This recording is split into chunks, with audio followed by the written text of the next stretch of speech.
3 miles from Stonehenge, archaeologists found 2 empty holes in the ground. At first, they looked almost meaningless. They were not part of a wall. They did not contain treasure. No human body had been placed inside them. But when a line was drawn between the holes, it pointed toward the exact place where the sun rose on the longest day of the year, 5,000 years ago. Turn the same line around, and it faced the winter sunset. The holes had once held 2 enormous wooden posts, standing about 120 meters apart. They were raised around 2950 BC, centuries before Stonehenge took the form recognized today, and around them were nearly 50 other pits filled with broken pottery, animal bones, charcoal, and stone tools. This was not an isolated pair of posts. People gathered here. They ate here. They watched the sky here. And before Stonehenge became a monument of stone, someone may have tested its central idea in wood. The site lies at Bulford, on Salisbury Plain in Wiltshire, England, roughly 5 kilometers from Stonehenge. Today, roads, military land, fields, and modern housing cross the landscape. 5,000 years ago, it was already becoming a ceremonial center. The discovery was made during archaeological work, before construction, connected with Ministry of Defence housing. Between 2015 and 2017, a team from Wessex Archaeology opened trenches across the site. Most of what they found seemed familiar. Pits, pottery, worked flint, charcoal, animal bones. Then there were 2 larger holes. Each was about 1 meter deep and roughly half a meter across. They were separated by a distance longer than a football field. Nothing connected them on the surface. The posts had rotted away thousands of years earlier. Only the shapes cut into the chalk remained. For years, the meaning of the pair was not recognized. Then archaeologist Phil Harding examined the completed site plan. He placed a ruler between the 2 unusual post holes. The line ran about 50 degrees east of north. That direction was familiar. It pointed toward the midsummer sunrise. If ancient structures that hide their meaning in plain sight are why you are here, subscribe and turn on notifications. Because the next step was not to assume the alignment was real. It was to test the sky itself. The sun does not rise at the same point on the horizon every day. Across the year, its rising position moves north and south. At the summer solstice, it reaches one extreme. At the winter solstice, it reaches the other. Those turning points marked the longest light and the longest darkness. But the sky over Bulford in 2950 BC was not identical to the sky seen there today. Earth's orientation changes slowly over time. The local horizon also matters. A hill or ridge can move the visible rising point, so the alignment had to be reconstructed for the ancient landscape. Archaeoastronomer Fabio Silva examined the position, the horizon, the date, and the likely width of the missing posts. The result was unusually precise. Viewed along the posts in one direction, the line framed the sunrise at the summer solstice. Viewed in the opposite direction, it framed the sunset at the winter solstice, not approximately northeast, not simply toward a bright part of the sky. The posts marked the 2 opposite turning points of the solar year. One faced the return of maximum light. The other faced the deepest descent into darkness. That would be remarkable at any prehistoric site. At Bulford, it was more important because of what stood only 3 miles away. Stonehenge follows the same broad solar axis. Stand near its center at midsummer, and the sun rises toward the heel stone. Look in the opposite direction at midwinter, and the sun sets through the monument's central arrangement. The famous stones created a permanent frame for the cycle, marked earlier at Bulford. That is why the discovery has been described as a prototype. But that word creates a larger mystery. A prototype suggests planning. Experiment, a first version that leads towards something more developed. Was Bulford truly an early attempt at the idea that later became Stonehenge? Or were both monuments expressions of a tradition already spreading across Salisbury Plain? To answer that, archaeologists had to look beyond the two posts. The excavation revealed 48 pits, dating to roughly 3000 to 2950 BC. Inside them were pieces of pottery, charcoal, flint tools, and animal remains. Some bones belonged to aurochs, the enormous wild cattle that once lived across Europe. Hunting one was dangerous, and eating one could feed a large group. The combination of animal bone, broken vessels, and charcoal suggests meals were prepared and consumed at the site. But the pits do not look like an ordinary permanent settlement. The evidence points towards shorter episodes of activity. People may have arrived together, eaten, worked, performed ceremonies, and left. The posts would have been visible from a distance. They may have stood 3 to 4 meters high.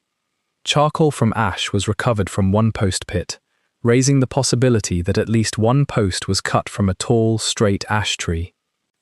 Imagine the structure before it disappeared. No stone circle, no roof, no enclosing wall, only 2 upright timbers separated by open ground. Yet on 2 days of the year, the empty space between them changed.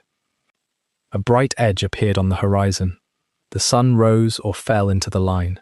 For a few minutes, the posts and the sky became one design. That simplicity may have been the point. The monument did not need to control the sun.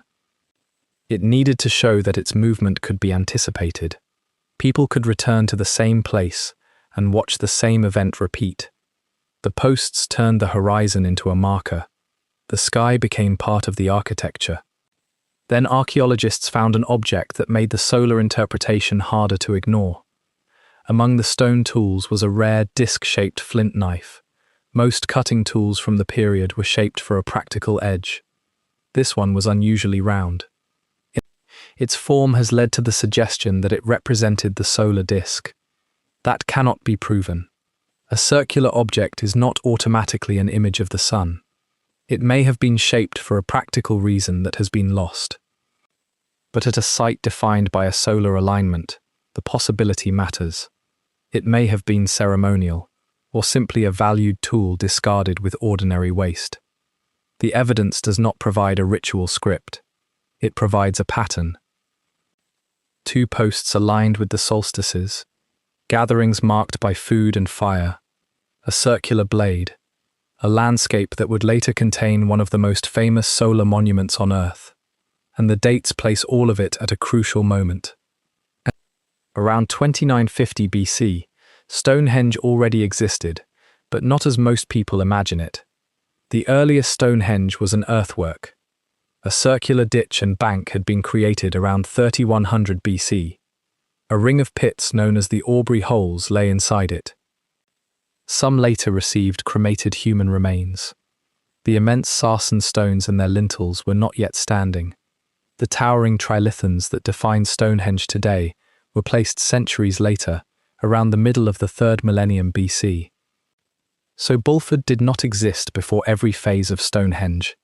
It existed during the monument's early life. It came before the dramatic transformation from earth and timber into monumental stone. That difference changes the story. The builders of Stonehenge did not arrive with one complete design. The landscape developed through generations. Earthworks appeared. Timbers were raised. Pits were dug. Bodies were burned and buried. People gathered at different places for reasons we can only partly reconstruct. Some structures vanished. Others were rebuilt.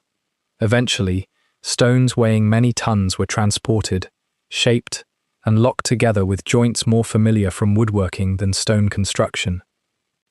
Bulford may preserve one step in that long process. The idea of framing the solstice could have existed before the final architecture. Wood may have taught people what stone would later make permanent. But that explanation has a problem. 2 aligned posts are not a miniature Stonehenge. There is no evidence at Bulford for a complete timber circle. There are no surviving symbols explaining what the posts meant. No written calendar was found. No inscription says people worshipped the sun, And because the excavation uncovered pits rather than standing architecture, every reconstruction has limits.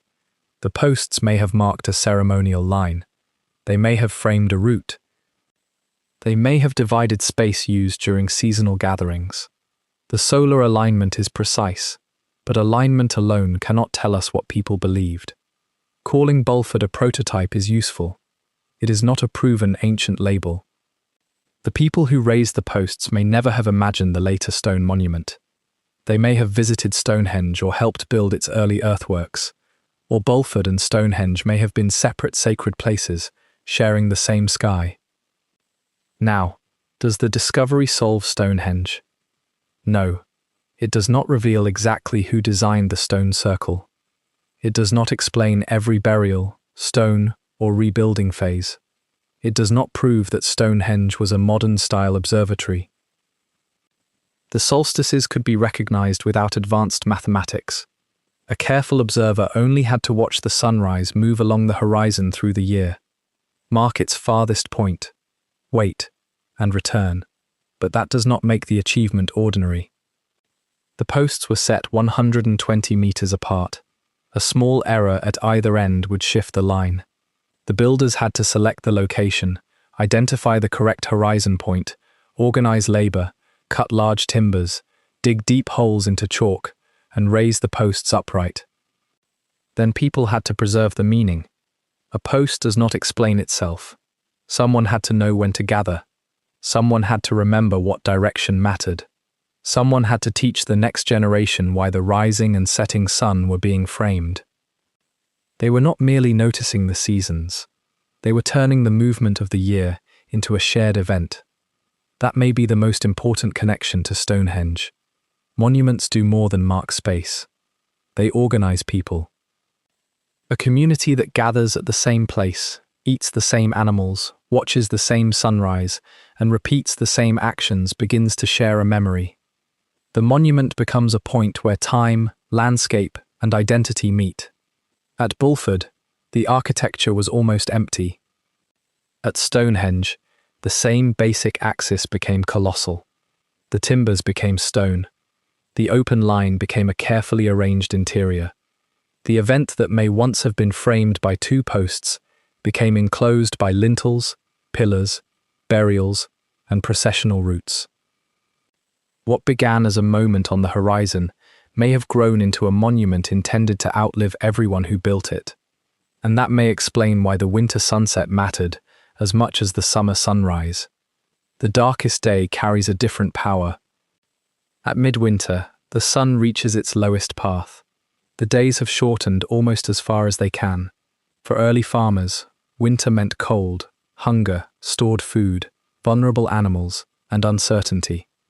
Then the sun stopped moving south. The decline ended. Light began to return.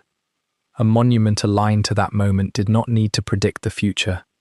It made the future visible. The people watching could see that the cycle had turned. Perhaps that is why they gathered. Perhaps the bones and pottery record a feast held when the year seemed closest to death. Perhaps the posts marked assurance that the light would come back. Or perhaps the solar line was only one part of a ceremony involving ancestors, territory, exchange, and obligations between communities. The truth may have been larger than astronomy. Today, the wooden posts are gone. The pits have been studied, recorded, and covered again. There is no new circle beside Stonehenge. Only the measurements remain. 2 holes, 1 line, 48 pits. Fragments of meals and tools left by people whose names disappeared before history began. Yet those empty holes changed the landscape. They showed that the central idea associated with Stonehenge did not begin with its largest stones. It was already being explored when wood still stood against the horizon. 5,000 years ago, people gathered at Bulford and watched the sun pass between 2 pillars. The pillars rotted. The feasts ended. The people vanished. But the line survived beneath the soil. And every solstice, the sun still returns to the place they marked. The next investigation is waiting on screen now.